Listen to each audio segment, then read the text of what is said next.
मुंबईच्या एका गजबजलेल्या भागात राहणारा कैफ सोनी आपल्या पत्नी गुलशबा कैफ सोनी आणि 3 मुलांसोबत साधारण आयुष्य जगत होता. बाहेरून सगळं सुरळीत दिसत होतं, पण त्या घराच्या भिंतींच्या आत काहीतरी वेगळा घडत होता. गुलशबा आणि तिच्या नवऱ्यात बऱ्याच दिवसापासून वाद सुरू होते.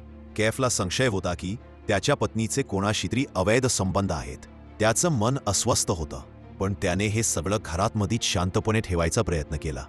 मात्र गुलशबाच्या आयुष्यात आलेला रिजवान कुरेशी नावाचा तरुण तिच्या जीवनाचा चित्रच बदलून गेला. दोघांमध्ये जवळीक वाढत गेली आणि एके दिवशी दोघांनी मिळून एक भयानक निर्णय घेतला, कैफला कायमचं संपवायचं. त्या रात्री गुलशबा आणि रिजवानने मिळून कैफचे हातपाय पकडून कैफच्या घासात चाकूने चिरून टाकला.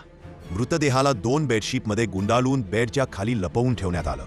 घराचे दरवाजे आतून बंद केले गेले आणि दोघं पळून गेले. 2 दिवसांनी घरातून येणाऱ्या दुर्गंधीने शेजाऱ्यांना संशय आला. त्यांनी पोलिसांना बोलावलं आणि जेव्हा दरवाजा फोडण्यात आलं तेव्हा समोर होतं एक भयावह दृश्य. बेड खाली रक्तात माखलेला कैफचा मृतदेह.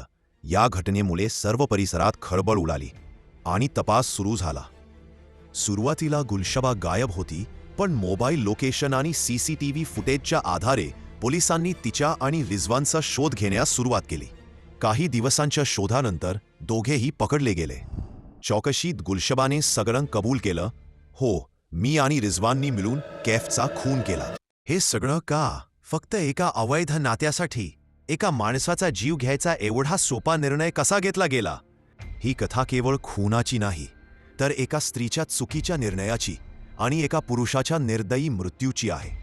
कधी-कधी नात्यामधील फसवणूक आणि राग माणसाला राक्षस बनवतात आणि त्यातून जन्म घेतो गुलशबा आणि कैफ सारखा थरारक सत्यप्रसंग.